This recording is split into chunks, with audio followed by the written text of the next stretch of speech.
كل ما ترجع من بره هي وجوزها تلاقي الدبدوب عمال يكبر يكبر يكبر،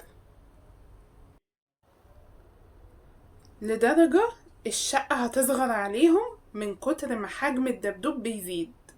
يعني في الأول هو الدبدوب كان حاجة صغننة، دب عادي يعني، بس أنا اللي عايزة أعرف هو ازاي بيكبر كده. هل الدبدوب فيه حاجة ولا معمول فيها مقلب؟ احنا عموما هنعرف واحنا بنتفرج مع بعض. يعني كبر اهو، كبر شوية.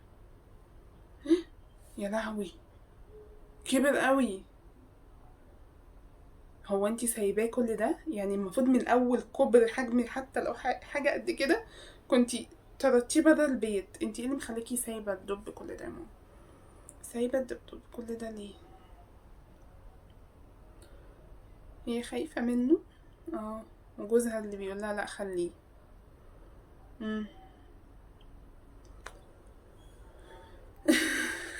الدبدوب قاعد شكله مضحك قوي.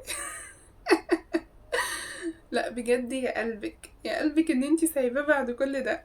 موضوع الدبدوب ده فكرني بالقصص القديمة قوي اللي كانوا بيحكوها لنا يعني اهلنا زمان، لو انتوا فاكرينها. قال ايه، الدبدوب العروسة ولا الدبدوب اللي وقفت تطبخ ولا عايزة اقول لكم ان انا اصلا ليا حكاية كده مع العروسة او دبدوب، مش متذكرة كان ايه حكاية كده ايه. مش هقول لكم، لو عايزين تعرفوا قولولي في الكومنتات وانا هحكي لكم. بس مش هقول لكم دلوقتي. يا لهوي الدب كبر تاني. انا حاسه ان الشقه خلاص كده هتصغر عليهم يا جماعه. هي يا دوب الشقه هتكفي الدبدوب من هنا ورايح.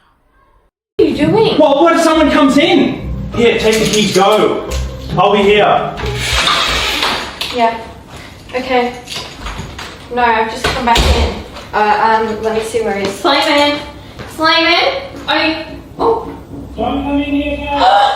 What the hell?